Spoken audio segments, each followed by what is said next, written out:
Okay, if you saw my nuke video, or if you want to learn how to get an easy nuke, this is how, probably the easiest way to do it. So first you want to find an assault rifle that you're comfortable with. You can do it with a submachine gun, or a light machine gun, but assault rifles are probably the best solution. You definitely want to silence it, and you want to have one-man army on all your classes. Depending on what you prefer, you could use claymores or semtexes. It's just really how you play. So this class, I call it stopping power, and I have stopping power on it. The third perk doesn't really matter. I prefer sit rep because that's just what I like. So then, once you get your 5 kills on this class, you'll go to hardline.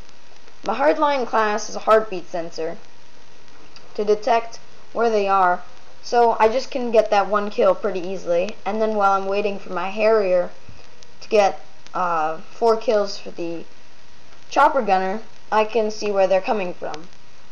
Now this class, of course, would want hardline, and again claymore or semtex, whatever you prefer. Now once you get your chopper gunner, you go to your danger close class. I like to put a grenade launcher on this because you might as well take advantage of your danger close, and of course it has one-man army again. The smoke grenade, I just do that because it's easier to noob to people when they're under smoke. And semtex, I like to take advantage of the danger close. So basically your chopper gunner becomes a 1 to 2 hit kill instead of a 2 to 3 hit kill when you put danger close on it. And that should get you the nuke. During this time, if the enemy calls in air support or a UAV, you can always go to your cold-blooded class, where you will be hidden from their radar or from their air support. I like to make it silenced, because normally you want to hide while you're cold-blooded. If you find that your assault rifle is too inaccurate and can't snipe enough, I like to use the SCAR alternate, which is pretty much a stopping power class, except since the SCAR is a lot more accurate than the TAR, I use it in sniping situations. Not sniping, but long-range situations. And at the beginning of a match, I can use my quickscope fail class, because one-man army, you can't quickscope with that. And I just prefer thermal on my breath decal.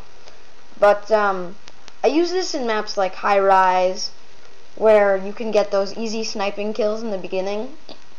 Or just if you feel like sniping for a couple kills, it's not a bad idea. But this class is very vulnerable because it has no secondary weapon. So honestly, if I had to remove one of these classes, because as you can see, I'm 2nd prestige, so I have 6 classes right here.